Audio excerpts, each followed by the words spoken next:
अगर शासन नहीं होगा तो सब बिगड़ जाएगा। शासन होना अति अनिवार्य है, चाहे जिस डिपार्टमेंट में हो, शासन काम करता है। अगर अनुशासित नहीं है नीचे वाले तो फिर आदमी कैसे बनेगा।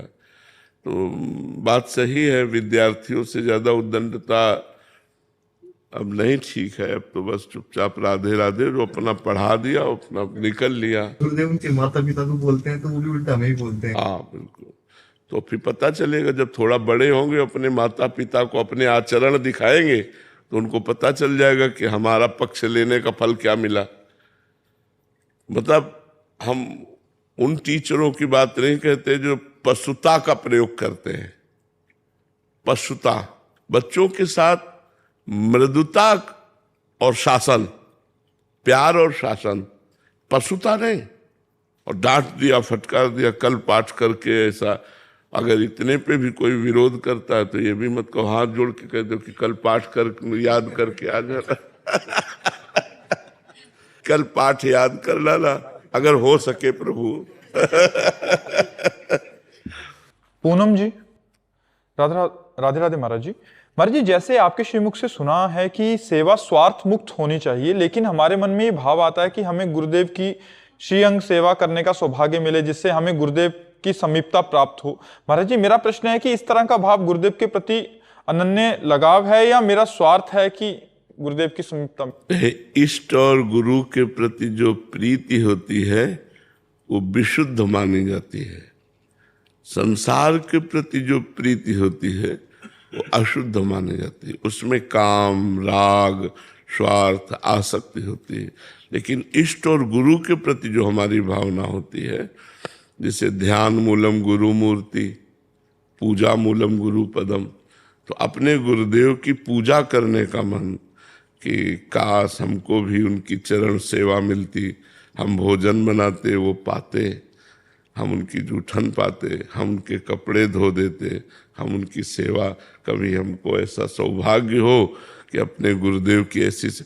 तो ये चाह करना विशुद्ध प्रीति की बात है, ये स्वार्थ की बात नहीं है। स्वार्थ की बात सांसारिकता में होती है, परमार्थ में स्वार्थ की बात नहीं होती।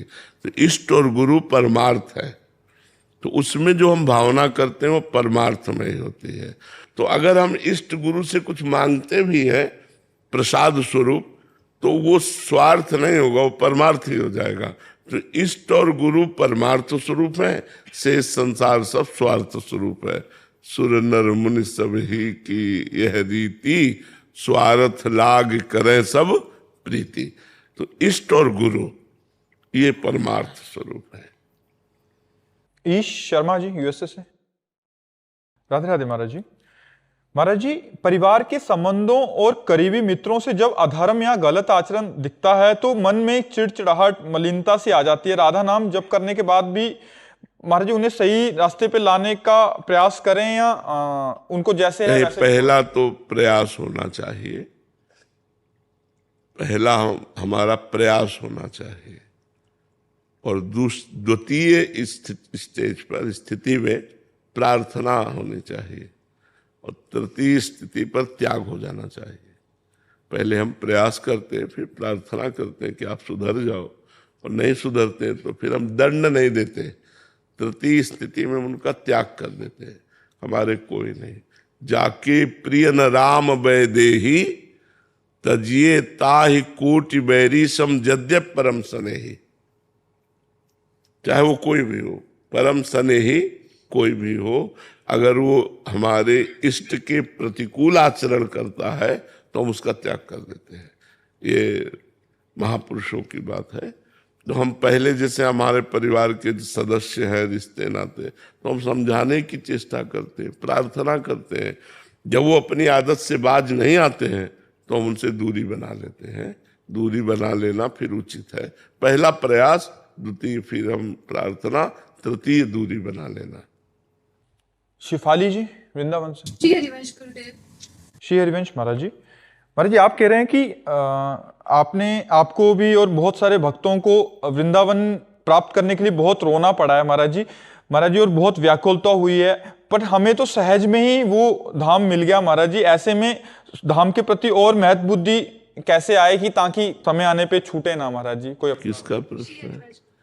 इंजन बनाने में बहुत समय लगता है, लेकिन डिब्बा में तो समय नहीं लगता ना। और बैठते लोग डिब्बे में ही अधिक हैं, और डिब्बे में कोई सामर्थ्य नहीं है, और वो 100 को पहुंचा देता है स्टेशन तक। तो ऐसे हम लोग आचार्य शरणागत हैं। तो आचार्य कृपा हुई और वृंदावन वास मिल गया। हमारी आचार्य भी राधा है, हमारी गुरु भी राधा है, हमारी इष्ट भी राधा है, हमारा मंत्र भी राधा है, हमारा सर्वस्व राधा है। राधई वेष्टम संप्रदाय कर्ता आचार्यो राधा मंत्रदा सद्गुरुश्च मंत्रो राधा यस्य सर्वात्मनैवम वंदे राधा पाद पद्म प्रधानम। तो जिनको वृंदा विपिन है कृपा तिन्हीं की होए, वृंदावन में तबही तो रहन पाए है सोए। श्री जी की कृपा आपके ऊपर हो गई तो सहज में वृंदावन वास मिल गया। नहीं वृंदावन वास कठिन मोरी माई, संतों ने कहा वृंदावन वास कठिन मोरी माई, बड़ा दुर्लभ है वृंदावन।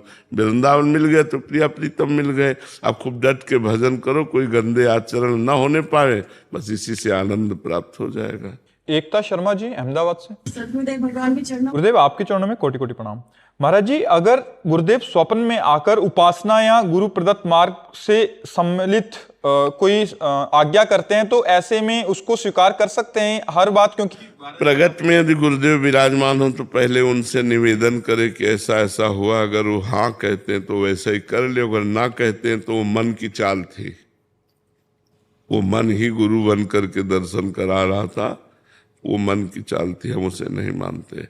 पहले प्रगट गुरुदेव से हम सहमति लेते हैं कि आप स्वप्न में हमें दिखाई दे, आपने कहा ऐसा करो, तो क्या ऐसा करें? वो कहते हाँ करो तो फिर कर लेना चाहिए। अगर वो कहते नहीं तो वो मन की चाल थी, फिर नहीं करना चाहिए। सत्यनारायण जी।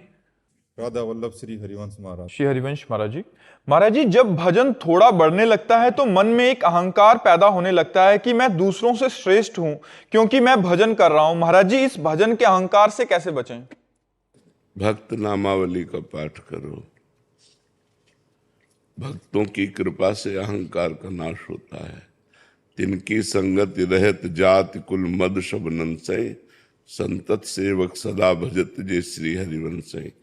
एक ध्रुवदास जी कृत भक्त नामावली है, तो एक भगवत रसिक जी कृत भक्त नामावली है। भक्तन की नामावली जो करी है चितलाए, ताके भक्ति बढ़े घनी अरु हरि होय सहाय। उसकी हृदय में ऐसी घनीभूत भक्ति बढ़ेगी कि अभिमान नष्ट हो जाएगा। ध्रुवदास कृत भक्त नामावली या भगवत रसिक कृत भक्त नामावली, ये दो नामावलियां हैं।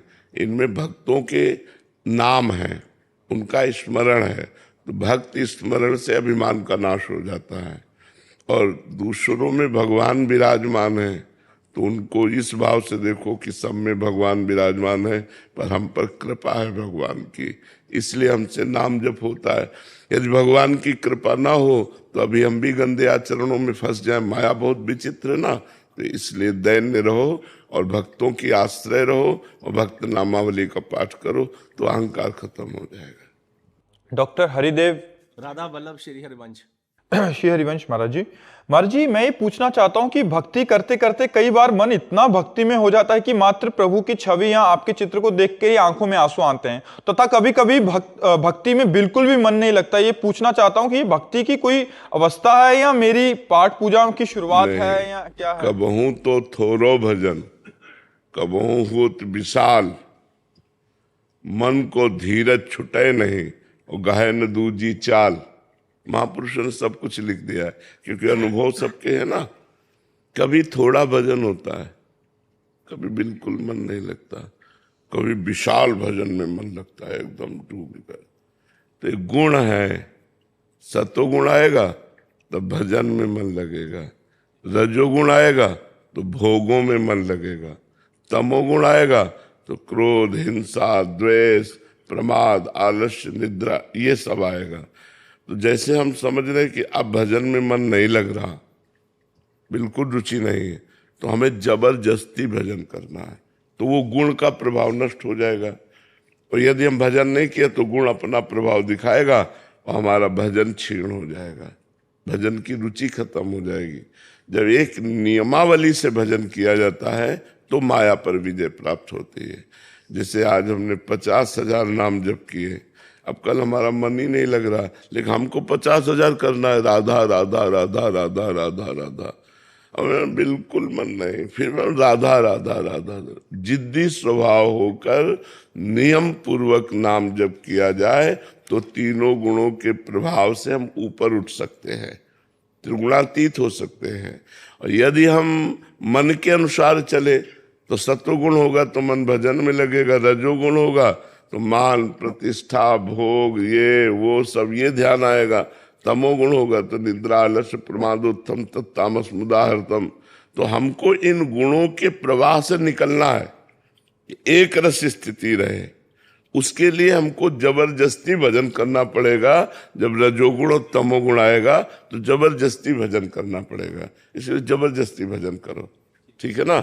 अभी ये प्रारंभिक स्थिति है, अभी कोई स्थिति नहीं है, ये प्रारंभिक स्थिति।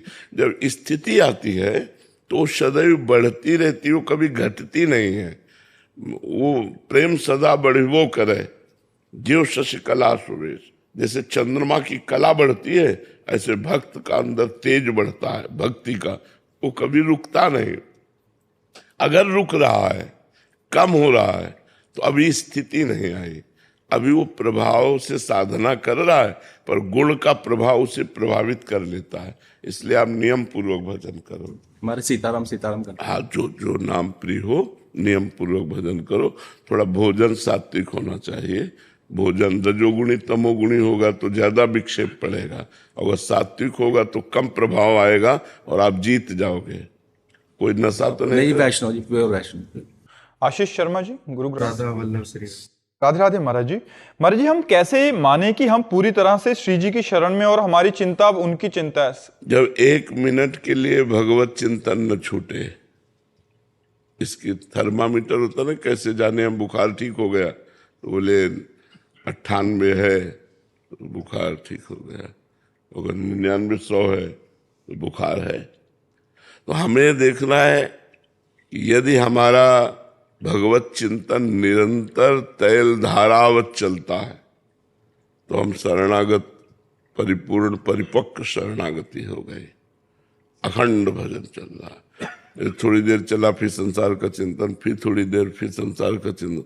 अभी हम शरणागति का प्रयास कर रहे हैं, अभी शरणागति पूर्ण नहीं हुई। शरणागति का प्रयास, कभी भोग अच्छे लगे, कभी प्रभु अच्छे लगे, कभी संसार का मनोरंजन में समय कट गया, तो कभी याद आ गई तो भजन कर लिया। ये प्रारंभिक शरणागति के बात है, अभी शरणागति का नहीं है। तो भगवान का आश्रय लेकर निरंतर भजन का अभ्यास करो। कभी शास्त्र स्वाध्याय, कभी सत्संग, कभी ठाकुर सेवा, कभी समाज सेवा। किसी व्यक्ति की सेवा कर रहे हैं जो दीन दुखी बीमार है, वृद्ध है या कोई असहाय है, हमारी सामर्थ्य है तो हम धन से, तन से, मन से उसकी सेवा से बहुत जल्दी हृदय पवित्र होता है, परोपकार से बहुत जल्दी हृदय पवित्र होता है। तो इस तरह हम जब जिसके साथ सेवा परोपकार करें, उसमें भगवत भाव करें कि मेरे भगवान इसमें भी विराजमान है, तो परहित से, निरंतर भजन के अभ्यास से, शास्त्र स्वाध्याय से, संतों के सत्संग से हमारी शरणागति पूर्ण हो जाएगी। हम भगवान के हैं, ये कोई बनावटी नहीं है, हम हैं। बनावटी संसार है, ये संसार में 40-50 वर्ष, 100 वर्ष, 80 वर्ष का संबंध है, लेकिन अनंत वर्षों का संबंध हमारा भगवान से है। हम भगवान के अंश है, उनकी शरण होने में कोई दिक्कत नहीं है।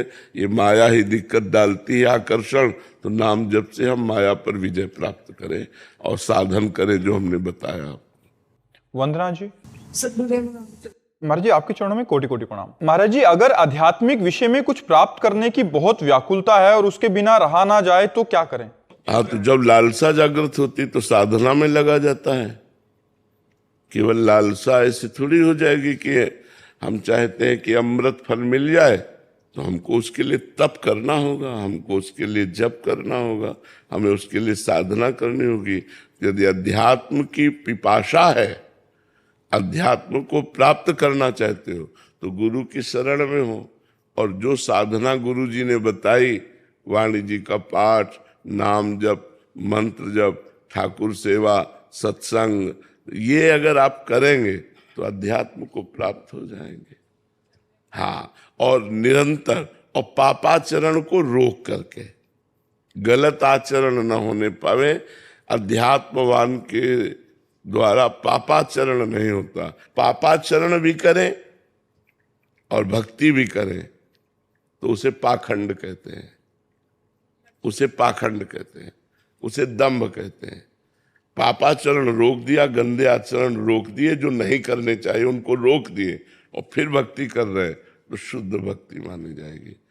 बिन विवेक वैराग्य भक्ति बिन सत्य न एको मानो, भगवत विमुख कपट चतुराई सो पाखंड जानो। एक लाइन, अगर हम भक्त हैं तो गलत आचरणों का त्याग करके भगवान के मार्ग में। तो देखो, अगर भगवान के मार्ग में कछुआ की चाल भी चलो, धीरे धीरे ना पहुंच जाओगे, क्योंकि आप एक कदम चलोगे तो भगवान एक कदम आपकी तरफ चलेंगे। हमारा एक कदम बहुत छोटा है, भगवान का कदम बहुत बड़ा है, तो दूरियां खत्म होती चली जाएंगी। अगर हम भगवान की तरफ खरगोश की चाल से चले और मनोरंजन करने लगे, स्कूल में एक बार पढ़ा था, किसी क्लास में 2-4 कक्षा में होगा, हमने पढ़ा था, तो कछुआ चला और हिरन दौड़ा, हिरन या खरगोश, जो भी, खरगोश, वो दौड़ा। अब उसकी तो बहुत दौड़ है, उसने सोचा कि कछुआ क्या है, हम थोड़ी देर आराम कर लेते हैं। आराम करने में लग गए, वो सो गया, कछुआ पहुंच गया। तो जैसे हम खूब भक्ति की और मनोरंजन में लग गए, भोगों में लग गए कि यार भक्ति तो कर ही रहे, 1 घंटा थोड़ा, तो वो खरगोश वाली दशा है। एक एक कदम चलो, जमा जमा के चलो, गलत बातों को छोड़कर चलो, मनोरंजन मत करो, तो आप पहुंच जाओगे भगवान के पास। प्रायः गलती यही हो जाती है कि जब हम भजन करते तो लगता है भगवान तो मिल ही जाएंगे, ये भोग आया, भोग लेते हैं, मनोरंजन कर लेते हैं, थोड़ी देर तो मनोरंजन कर ही लेते हैं यार, दिन भर भजन में लगे।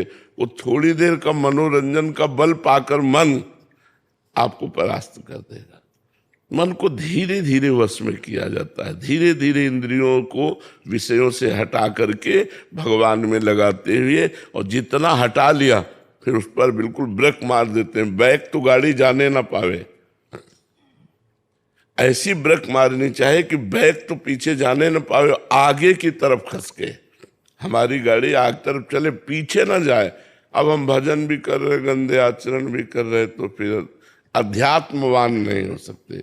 अध्यात्मवान का मतलब ही होता है परम पवित्र विचार, परम पवित्र आचरण, परम पवित्र भोजन, परम पवित्र उसकी क्रियाएं, तभी अध्यात्मवान होगा ना।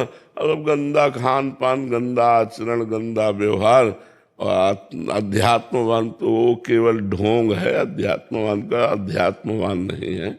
इसलिए शास्त्र स्वाध्याय करो, संतों का संग करो, ठाकुर जी विराजमान कर लो घर में, हाँ उनकी सेवा करो और खूब नाम जप करो। इसी से अध्यात्म पिपासा जो बढ़ेगी ना, वो शुद्ध ज्ञान हो जाएगा और उसकी शांति हो जाएगी।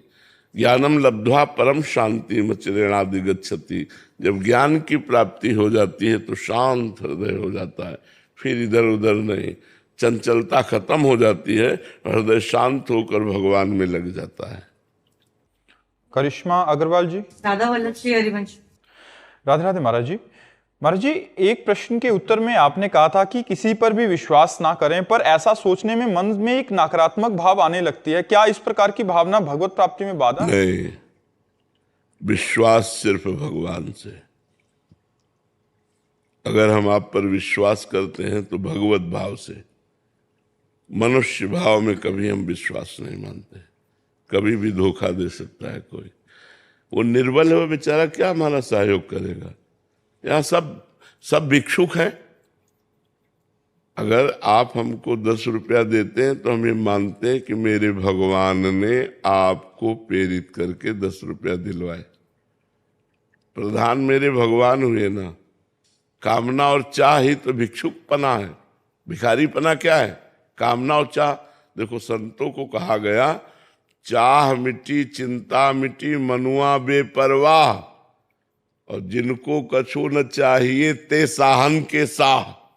बोले बादशाह की भी बादशाह कौन? बोले साधु। क्यों? बोले उसमें चाह नहीं, उसमें चिंता नहीं। फिकर फार फकनी करे ताको नाम फकीर।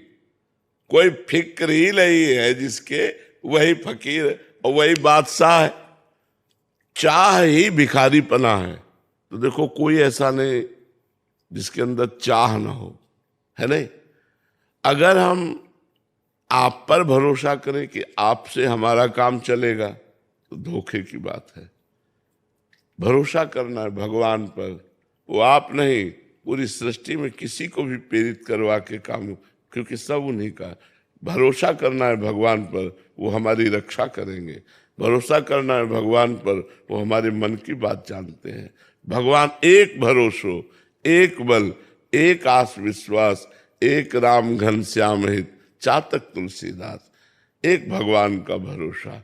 इसमें नकारात्मक सोच किस बात की? महाराज जी, जैसे संसार में क्या होता है कि कभी किसी कार्य के लिए किसी पर विश्वास करना पड़ता है, तो जब उसको उस पे भगवान का भाव क्यों न लाओ?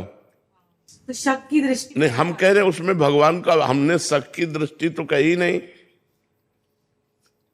हमने निगेटिव भाव तो बोला ही नहीं, हमने बोला पॉजिटिव भाव कि अगर हम इन पर विश्वास करते हैं तो इन पर भगवान का भाव कि मेरे भगवान इस रूप में आकर मेरा कार्य कर रहे हैं, मेरे भगवान इस रूप में मुझे दे रहे हैं, मेरे भगवान इस रूप में मेरा सहयोग कर रहे हैं। तो व्यक्ति गौड़ हो गया, मुख्य भगवान हो गए और हमारा पॉजिटिव विचार हो गया। अगर ये हम हमारे साथ धोखा दे देते हैं तो हम विचार करते हैं उसी समय कि हमारा कोई कर्जा था, इन्होंने बेईमानी कर ली, तो बेईमानी नहीं की, इन्होंने अपना कर्जा का धन लेकर के हमें मुक्त किया है, हम शांत हो जाते हैं। अगर हम विवेकवान हैं तो हम बच जाएंगे। हम किसी पर ये दोष दर्शन नहीं कि ये विश्वास के काबिल नहीं है। निगेटिव भाव तो हमने कहा नहीं, लेकिन यदि मैं मनुष्य पर विश्वास करेंगे तो हमको अंततोगत्वा भगवान पर भरोसा नहीं रह जाएगा।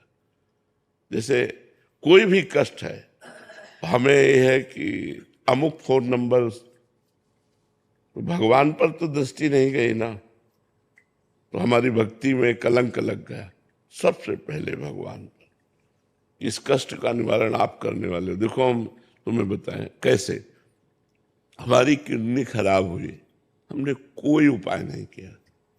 एक आए परिचय के, हमारा पद चल रहा था झूलत दो नवल, बड़ा कष्ट शरीर में, गा रहे थे झूलत दो नवल किशोर।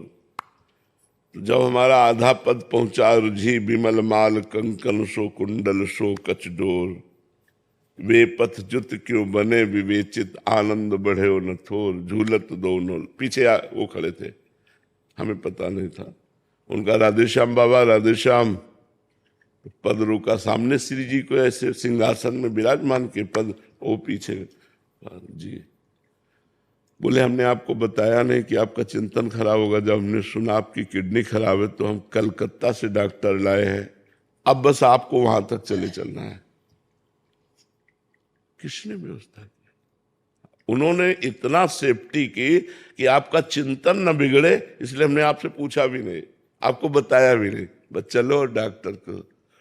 डॉक्टर ने फिर दवाएं देना शुरू किया। तो यदि हम भगवान के आश्रित हैं तो हमने उनसे कहा नहीं था, भगवान ने उनको प्रेरित किया, भगवान ने किया। तो हमें ये, अब हम ये नहीं मानते कुछ व्यक्ति ने किया, हम मानते कि मेरे भगवान ने उस समय ऐसा ऐसा किया। तो सारा खेल भगवान का है। हमारा आश्रय डायरेक्ट भगवान से है या किसी व्यक्ति से, ये देखना है। हम लोग अध्यात्मवान हैं तो हमारा भरोसा भगवान पर, व्यक्ति पर नहीं। अगर व्यक्ति में हम भगवान देखते हैं तो हमारी सही दृष्टि है, अगर भगवान रहित व्यक्ति देखते हैं तो हमारी गलत दृष्टि है। तो पॉजिटिव ही पॉजिटिव, नेगेटिव का तो कोई सवाल ही नहीं है। यदि हम संसार में ही रमे हैं तो हमारे आध्यात्मिक भाव में क्या है? फिर संसारी पुरुष तो सब संसार में ही रमे, हम भगवान में रमे। व्यक्ति व्यक्ति के व्यवहार में भगवान को देखे, छोटी छोटी बात को भगवान से जोड़ कर देखे। देखो मेरे भगवान ने औषधि दे दी, देखो मेरे भगवान ने आज ये, तो आपकी भक्ति बढ़ेगी कि भगवान ने किया। अन्न मांगे आगे आ, अगर भगवान का भरोसा है तो देने वाले भगवान है ना, देने वाली श्री जी है ना, वो सब व्यवस्था कर देती है।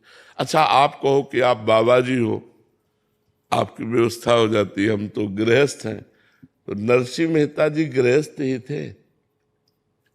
52 बार भगवान प्रकट होकर नरसिंह मेहता जी की सेवा की, 52 बार।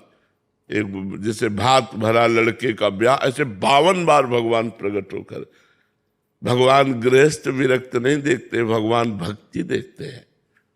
यदि हम भगवान की भक्ति करें और सीधे भगवान पर भरोसा रखें तो सच्ची माने कोई चिंता नहीं करनी पड़ेगी, अपने आप व्यवस्था हो जाएगी, अपने आप सब बात बन जाएगी। भगवान विविध रूपों में है, वो आकर के स्वयं व्यवस्था करो। भगवान कहते हैं योगक्षेमम वहाम्यहम, मैं तुम्हारे योगक्षेम का वहन करूंगा। तो मुझे भगवान पर विश्वास करना चाहिए, व्यक्ति के व्यक्तित्व पर नहीं। अगर हम व्यक्ति पर विश्वास करेंगे तो हम घाटे में रहेंगे। तो भगवान, ये हम आपको इसलिए अपनी बात बताते हैं, अपनी बात से ही तो आपको पुष्ट करेंगे कि वो व्यक्ति जिसे खाने को नहीं था, वो व्यक्ति जिसे दवा नहीं थी, वो व्यक्ति जिसके पास रहने का ठिकाना नहीं था, और भगवान की नजर घूम गई। तो भरोसा यदि भगवान का है तो कोई कमी नहीं है, और भगवान का भरोसा ना हो तो फिर अपने कर्म इतने बलवान नहीं है कि इतना सुख प्रदान कर सके। अपना लड़का अपनी सेवा नहीं करता, नहीं, अपना लड़का नहीं, और ये दूसरी माँ पिता से पैदा हुए और आकर के इतने समर्पित है कि कह दो खड़े रहो तो वहीं खड़े रहेंगे। इसलिए हम कहते हैं भरोसा भगवान का रखो, मनुष्य का नहीं, भरोसा भगवान का। कहा है मोर दासा और करे नरन की आशा, तो कहो कहाँ रहा विश्वासा। ग्रामीण भाषा में कहा है मोर दासा, भगवान का दास कहा के, और करे नरन की आशा, नरन माने मनुष्यन की आशा, तो कहो कहाँ रहा विश्वासा। तो कहो हम पर विश्वास कहाँ रहा, तो विश्वास केवल भगवान, मेरे भगवान करेंगे। अब कोई आकर कर देता तो मुझसे मानते मेरे भगवान के द्वारा भेजा हुआ व्यक्ति है और उसने किया है। समझ में आ गई बात?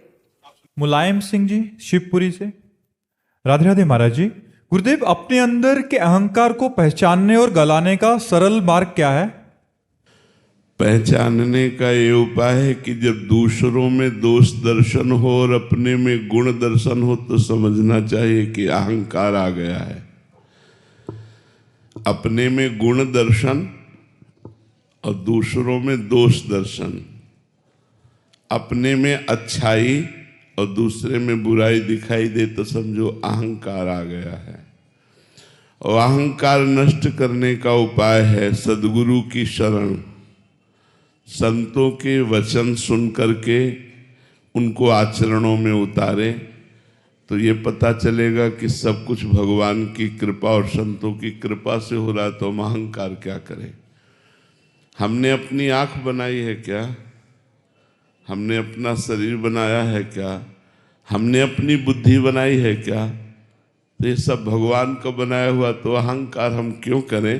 पर मलिन बुद्धि के कारण अहंकार होता है। इसलिए नाम जप करो और सत्संग सुनो और बार बार भगवान से प्रार्थना करो कि नाथ मुझे अहंकार रहित कर दो। कहीं मेरा अहंकार इतना न बढ़ जाए कि कोई अपराध बन जाए और आपसे मैं विमुख हो जाऊं। हे प्रभु हम पर कृपा करो। तो प्रभु से प्रार्थना करने पर सब ठीक हो जाता है। सत्संग सुनो, नाम जप करो, प्रभु से प्रार्थना करो और हो सके तो सबके चरणों में वंदना करो, क्योंकि सब भगवत स्वरूप हैं। तो बंधन भक्ति से भी अहंकार नष्ट हो जाता है, भगवान की प्रार्थना करने से भगवान की कृपा से भी नष्ट हो जाता है। और नाम जप करने से निर्मल बुद्धि होने पर भी अहंकार नष्ट हो जाता है। तो ये तीनों उपाय करो जी। पंकज राय जी, राधे राधे महाराज जी। गुरुदेव जी भगवान का अभिन्न अंश होते हुए भी दुखी होकर इस संसार चक्र में बार बार आवागमन के चक्कर में फंसता रहता है। इस दुख का कारण क्या है और निवारण क्या है? अविद्या, इसका मुख्य कारण अविद्या है। अज्ञान, मोह, तम उसी के पर्यायवाची शब्द है। ये हमारे सामने अज्ञान छा गया कि हमने स्वीकार कर लिया अपने को देह, पुरुष, गुण। इस स्वीकृति से हम बंधन को प्राप्त हो गए। निर्गुण चिदानंदमय भगवत स्वरूप होते हुए भी मैं अपने को भूल करके माया रचित पांच भौतिक देह में अहम कर बैठा कि मैं पुरुष हूं, मैं स्त्री हूं, और कर्मों में प्रवृत्त हो गया और विषयों में सुख खोजने के लिए विषय भोग करने लगा। इसी से अपने स्वरूप का विस्मरण हो गया। मोह, अविद्या, अज्ञान, तम। इसी अज्ञान को दूर करने, अज्ञान तिमिरांधस्य ज्ञानांजन शलाकया चक्षुरुन्मीलितम तस्मै श्री गुरुवे नमः। जो अज्ञान रूपी अंधकार का नाश कराने के लिए सूर्य के समान है, जो आंखों में अज्ञान छा गया उसके दूर कर देने के लिए अंजन स्वरूप है। हमारी जो आंखें ज्ञान की मुंदी हुई हैं उनको उन्मीलित कर देते हैं। उन गुरुदेव भगवान के चरणों का आश्रय लेकर यदि साधना की जाए तो ये अविद्या का नाश हो जाए और हम अपने स्वरूप को प्राप्त हो जाए। हमारा स्वरूप भगवत स्वरूप ही है। तो शास्त्रों का स्वाध्याय, गुरुजनों का आश्रय, सत्संग, मनन और खूब भगवत चिंतन, इसी के प्रभाव से हृदय पवित्र होगा और पवित्र अंतःकरण में ही स्वरूप झलकने लगता है। जैसे जल शांत हो और निर्मल हो तो नीचे क्या हमें दिखाई देता है, ऐसे ही अंतःकरण शांत और निर्मल हो जाए तो हमें आत्मस्वरूप का बोध हो जाए, अपने आप से अपने आप का। पर इसमें साधना करनी पड़ेगी। जो असत में हमारा सद्भाव हो गया है, सुख भाव हो गया है, इसे हटाने के लिए साधना करनी पड़ेगी। बिना साधना के नहीं आएगा। भगवान का नाम जप, शास्त्रों का स्वाध्याय, सत्संग, गुरु चरणों का आश्रय, इसी से ये माया मल दूर होगा और अपने स्वरूप का बोध होगा। आशा रानी जी पटियाला से, राधे राधे महाराज जी। महाराज जी, कभी जीवन में प्रतिकूलता आती है तो अपने इष्ट देव के अतिरिक्त अन्य भगवान से प्रार्थना करने की इच्छा हो जाती है। महाराज जी, ये क्या? ये अपनी भक्ति की कमजोरी है। नहीं बने, जैसे गोस्वामी तुलसीदास जी के इष्ट है रघुवर राम जी, तो कह रहे हैं बने तो रघुवर ते बने और बिगड़े तो भरपूर, तुलसी औरन ते बने ताबनवे पे धूर। यदि हमारे इष्ट के द्वारा बन रही तो बहुत बढ़िया और बिगड़ रही तो बहुत बढ़िया। दूसरे के द्वारा हम बनवाना नहीं चाहेंगे। यदि दूसरे से बने तो उस बनने पे धूर। यह है इष्ट प्रेम। अपने इष्ट के ही द्वारा अपने योग क्षेम का वहन करे, अन्य भाव हृदय में ना आवे तो बात बहुत बढ़िया है। अभी ये कमजोरी है। भजन करो और सत्संग सुनो और भगवान की कथाएं सुनो, जिससे भगवान में दृढ़ विश्वास हो जाए। अगर हम अपने गुरु प्रदत्त नाम और इष्ट पर विश्वास नहीं और अन्य देवी देवता या अन्य भगवत स्वरूपों की तरफ हमारा मन जाए तो अभी अनन्यता नहीं। नेकहु मन चले तो अनन्यता नाय, महापुरुषों ने कहा। नेकहु नहीं, राई के समचलत ही हो तो और की ओर। ऐसा नहीं कि हम उपासना जिनकी कर रहे हैं वो असमर्थ हैं, ऐसा थोड़ी है। वो सर्व समर्थ हैं, उन्हीं से सब बन जाएगा। इसलिए हमें अन्य की आवश्यकता नहीं है। भजन करो और सत्संग सुनो और कथाएं सुनो, जिससे तुम्हें भगवान की महिमा का ज्ञान हो और अपने भगवान के नाम रूप में दृढ़ अनन्य निष्ठा हो जाए, इसी का नाम भक्ति है। जैसे मीरा जी की है, मेरे तो गिरधर गोपाल दूसरो न कोई, जाके सिर मोर मुकुट मेरो पति सोई। ये बात बने तो रघुवर ते बने, इसलिए अपने इष्ट में अनन्य रहो। राजकुमार जी, राधे राधे महाराज जी, आपके चरणों में दंडवत प्रणाम। गुरुदेव, एक शिष्य की तरफ से उसके गुरुदेव के लिए सबसे बड़ी भेंट क्या है? मन को गुरुदेव की आज्ञा के अनुसार चलाना ही सबसे बड़ी भेंट है। तन गुरुदेव के समीप है और मन संसार में है तो आप गुरु सेवक नहीं है। धन गुरुदेव को दे दिया और विषय भोगों में रत हो, उनकी आज्ञा का पालन नहीं करते हो तो गुरु सेवा नहीं हुई। और मन गुरुदेव को दे दिया और लाख कोस दूर रह रहे हो तो गुरुदेव की आज्ञा के अनुसार यदि मन चला रहे हो तो आप सच्चे शिष्य हैं, सच्चे सेवक हैं। वही धन्यवाद का पात्र है शिष्य जो अपने गुरुदेव को मन दे दे। रुपया चढ़ा देना ये तो सब लौकिक बात है। शरीर से समीप हो, मन विषयों में दिए हुए तो क्या गुरु का संग। जब गुरु का संग तो गुरु का रंग भी तो चढ़े, तो रंग मन में चढ़े तब बात बने ना। तन रंग लिया मन न रंगा तो फायदा क्या हुआ।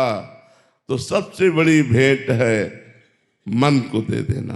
बात समझ में आई आपके? सबसे बड़ी। और यही नहीं होता, बस यही नहीं हो पाता। गुरु बना लिया, गुरु को भेंट दे दिया और कहा कि प्रभु मैं आपका हूं, लेकिन मन संसार को दे दिया, इसीलिए कल्याण नहीं होता। और मन गुरु को दे दो तो बढ़िया बात बन जाए। मन दे दो, जो मन देने का मतलब है जो गुरु नाम मंत्र उपासना शास्त्र स्वाध्याय आदि आज्ञा कर रहे हैं वो करने लगो, बस इसी से तुम्हारा कल्याण हो जाएगा।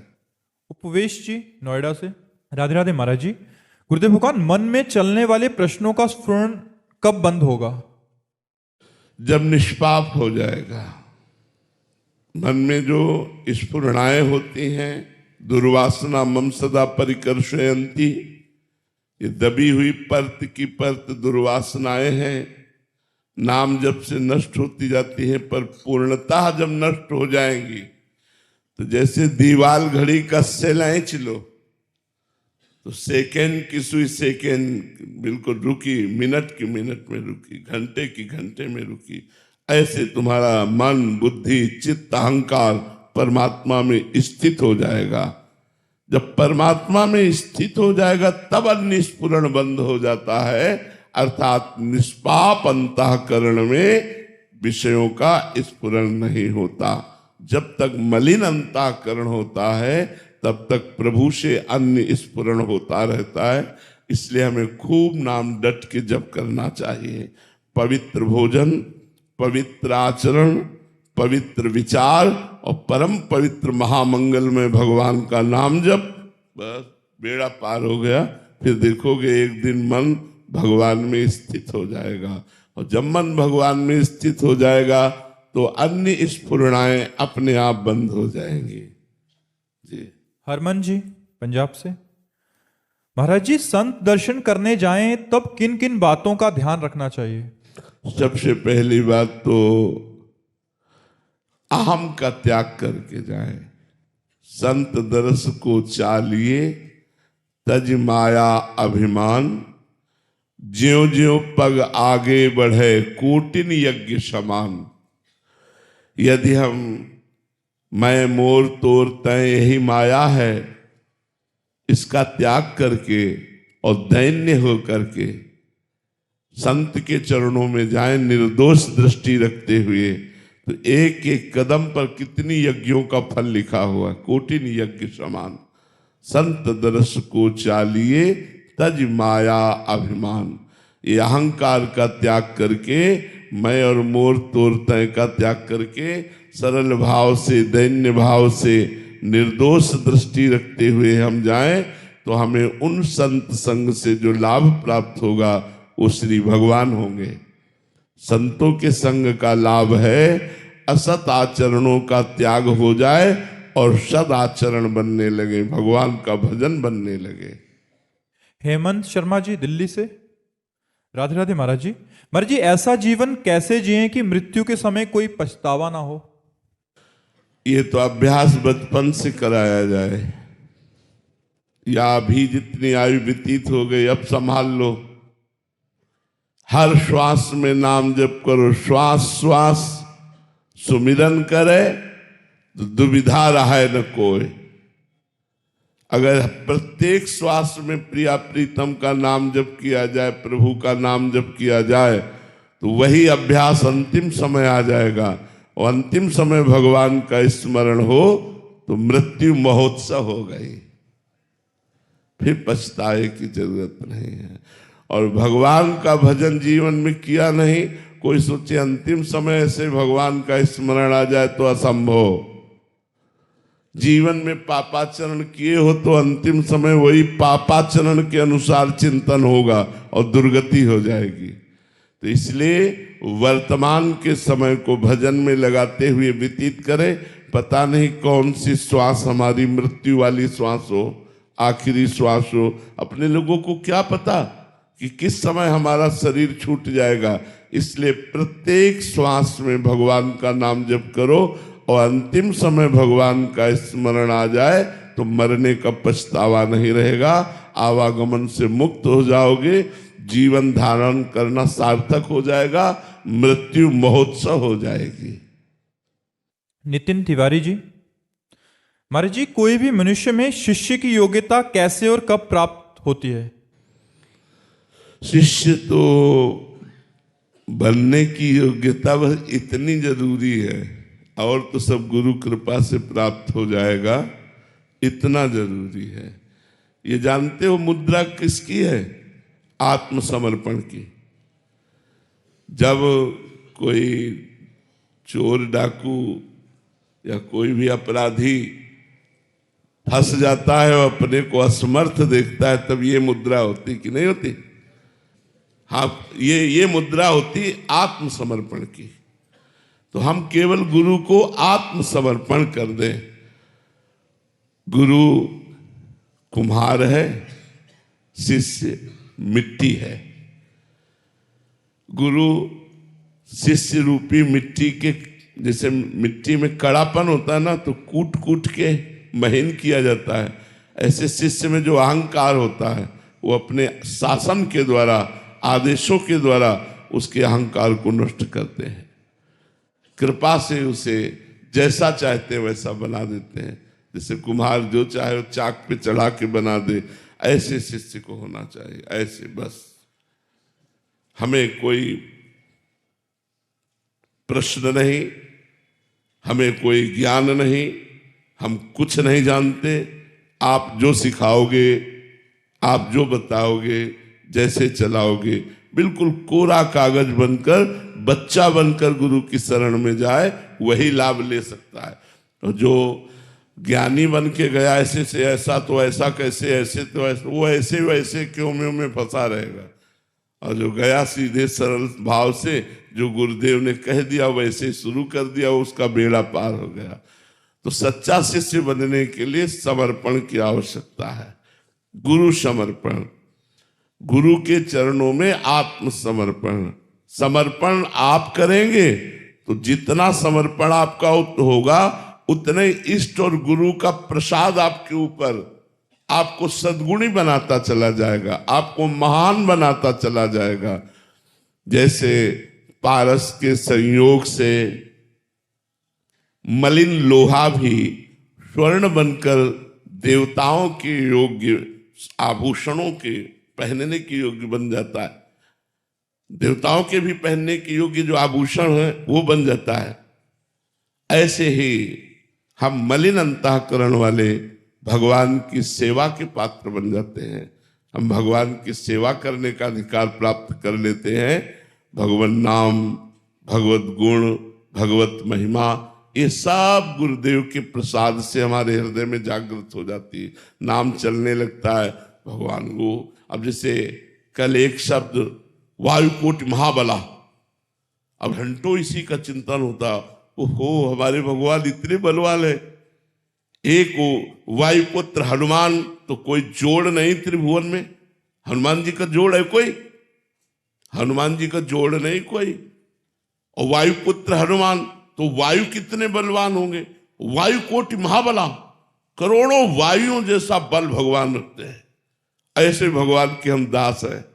हमारे भगवान सर्वज्ञ महाबली, कितना हृदय में आनंद होना चाहिए। मैं ऐसे भगवान का दास हूं जो सर्वज्ञ है, सर्वत्र है, सर्वशक्तिमान है और मुझे प्यार करता है। तो भगवान का चिंतन, भगवान के गुण, भगवान की महिमा, भगवान से प्रेम, ये सब गुरुदेव प्रदान कर देते हैं। हमें केवल आवश्यकता है गुरुदेव के चरणों का आश्रय कोरा कागज बन कर लेने की। कोरा कागज बनकर कोई नहीं आता, सब लिखे पढ़े पूरी रजिस्टर बना होता है। ऐसा तो क्यों, फिर क्यों मैं इसी में लगे रहते हैं। जो बोला उसे श्रद्धा से स्वीकार कर लिया और चल दिया तो उसे भगवत प्राप्ति हो गई। भगवत प्राप्ति गुरु कृपा से होती है। तो गुरु चरणों का आश्रय दैन्य भाव से ले लेना, यही शिष्य का परम कर्तव्य है। शेष दैवी संपदा और भागवतिक सद्गुण, ये तो गुरुदेव की कृपा से उसके हृदय में जागृत हो जाएंगे।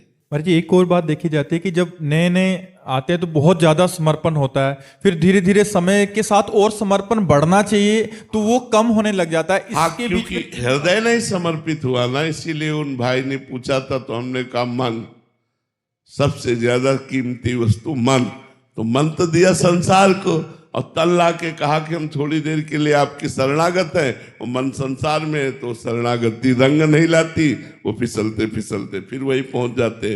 अगर मन दे दिया फिर तो बात बने, फिर तो लाख कोस दूर हो तो भी गुरु का प्रसाद आपका परम मंगल कर देगा। लाख कोस दूर हो तो भी गुरु कृपा के लिए दूरी नहीं होती। और नजदीक हो मन, गुरुदेव को नहीं दिया तो फिर भाव बदल जाते हैं। मन देना सबसे खास बात है।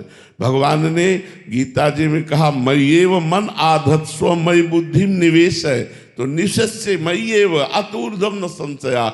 यदि तू अपना मन, अपनी बुद्धि मेरे में लगा दे, मेरे को दे दे, तो तू मेरे में ही वास करेगा, इसमें कोई संशय नहीं। तो मेरी ही गोद में वास करेगा।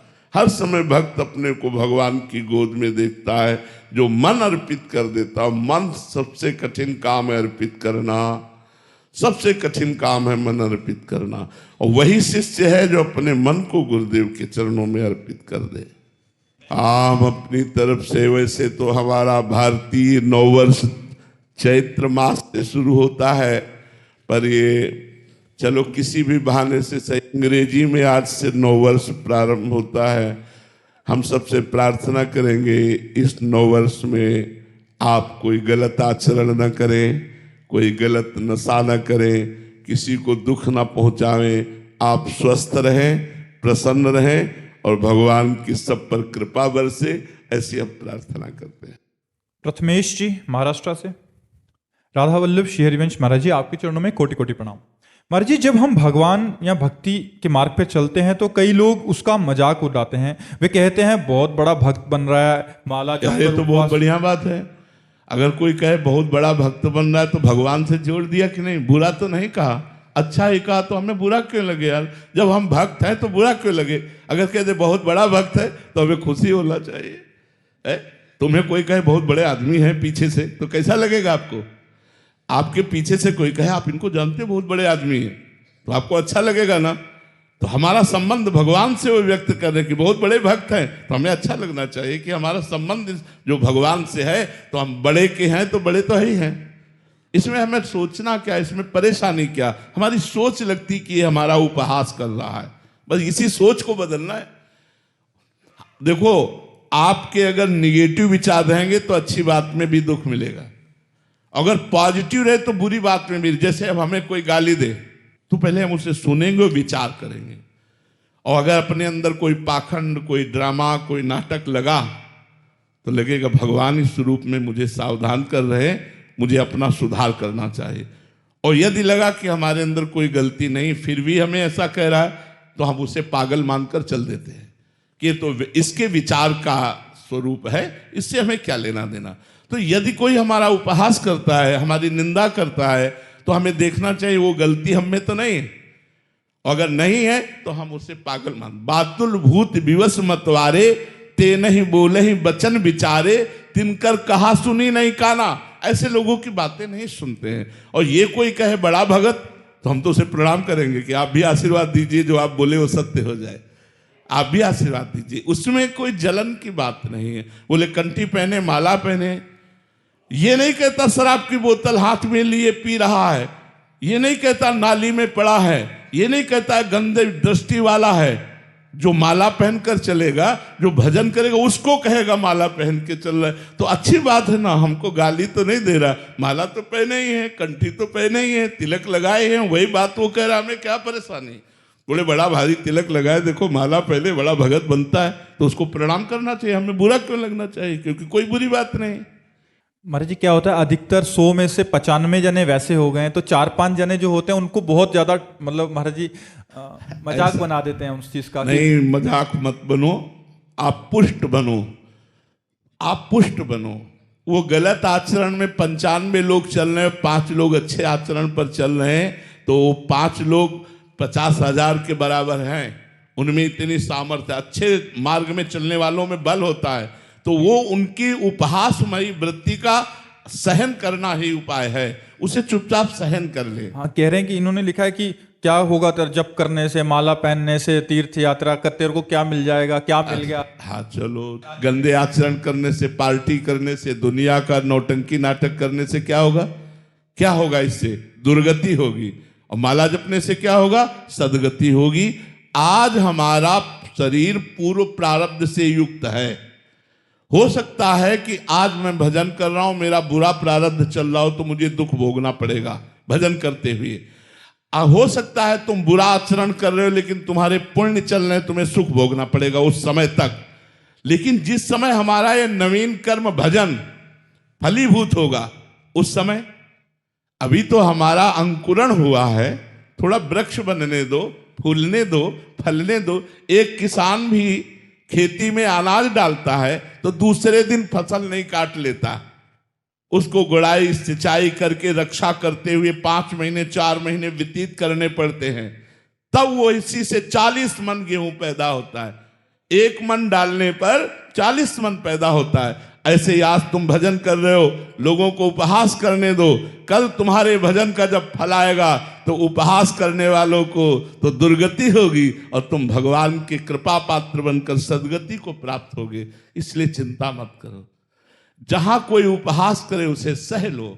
अगर सह लोगे तो महान बन जाओगे। और लड़ पड़ोगे या ऐसा मान गए कि अब तो तिलक ही नहीं लगाना, कंठी ही नहीं पहनना, क्योंकि लोग उपहास करते, तो फिर तुम भक्त ही क्या रहे, फिर तुम्हारी सच्चाई ही क्या रही। तुम तो कच्चे पुरुष हो, भगवत मार्ग के लायक ही नहीं हो, यदि तुम्हारे अंदर ये बल नहीं। एक बार सम्राट अकबर आगरा आया, आगरा में उसकी बैठक थी, तो बड़े बड़े राजा लोग सब बैठे हुए थे। सम्राट तो राजाओं के ऊपर होता है, तो देखा कि हर राजा लगभग तिलक लगाए और कंठी बांधे हुए था।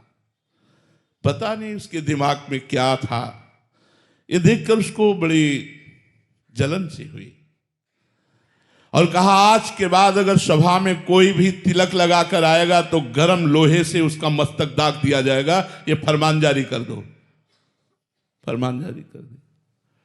मधुकर शाह हरिराम व्यास जी के शिष्य थे, वो भी सभा में थे। उन्होंने घर जाकर विचार किया, अनंत ब्रह्मांडों के बादशाह का तिलक एक मुल्क के बादशाह के हुक्म से ना लगावें, ऐसा कैसे हो सकता है। तो अंगरखी पहनकर जाते थे, धोती अंगरखी पहले राजा लोग, तो ऊपर का उतार दिया, बड़े बड़े 12 चिन्ह, 12 चिन्ह होते ना वैष्णवों के तिलक के, तिलक लगाए और तलवार लेकर सभा में गए। तो वहां देखा कि जितने राजा थे और कोई तिलक नहीं लगाए हुए था, डर के कारण। सम्राट अकबर ने देखा, उनका मधुकर शाह तुमने कल हमारा फरमान नहीं सुना? बोले हुजूर सुना, लेकिन तुम एक मुल्क के बादशाह हो, ये अनंत ब्रह्मांडों के बादशाह का तिलक है, और तलवार खींची, बोले हो किसी में दम तो हमारे तिलक को मिटाल कर दिखाए। कांप गया अकबर।